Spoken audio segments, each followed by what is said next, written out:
শিক্ষা বান্ধব বাজেট মানে হলো একটি উন্নয়নমুখী বাংলাদেশ। যদি বাজেটটা শিক্ষা বান্ধব হয় তাহলে একটি উন্নয়নমুখী বাংলাদেশের রূপ পাবে। এবং শিক্ষার যে ব্যয়, এই ব্যয়টা আসলে ব্যয় নয়, এটা আসলে ভবিষ্যতের জন্য একটা বিনিয়োগ। তো আমরা জোর দাবি জানাই যে শিক্ষার্থীদের জন্য শিক্ষার পেছনে এই ব্যয়গুলো করার মধ্য দিয়ে আগামীর বাংলাদেশ বিনির্মাণে বর্তমান যারা দায়িত্বশীল রয়েছেন, সরকারে রয়েছেন, তারা ভূমিকা রাখবেন সে আমরা আশাবাদ ব্যক্ত করছি।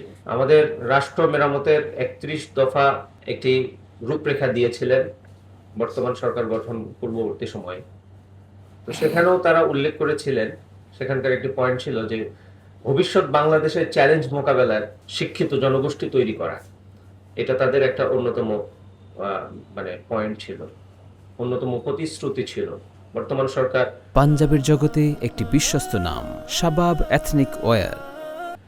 ২০২৬-২৭ অর্থ বছরের বাজেটে আগামীর বাংলাদেশকে নির্বাচন পূর্ব যেই প্রতিশ্রুতিগুলো তিনি দিয়েছিলেন, সেই প্রতিশ্রুতি পূরণের জন্য তিনি ভূমিকা রাখছেন। তিনি বিভিন্ন ইনিশিয়েটিভ নিচ্ছেন, তিনি বিভিন্ন কাজ করছেন যেগুলো নির্বাচন পূর্ব ওয়াদা ছিল।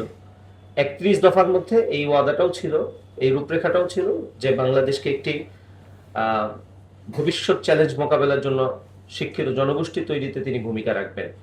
আমরা ২০২৬-২৭ অর্থ বছরের বাজেটে এটার প্রতিফলনটা দেখতে চাই। এটার প্রতিফলন দেখার জন্য একটি দেশে শতকরা জিডিপির ৪ থেকে ৬% অন্তত বরাদ্দ দিতে হয়। এটা হলো বিভিন্ন গবেষণা সংস্থা, অর্থনৈতিক বিভিন্ন প্রতিষ্ঠান যারা একটি দেশের অর্থনৈতিক বিভিন্ন বিষয়গুলো নিয়ে গবেষণা করেন, তাদের গবেষণায় উঠে এসেছে।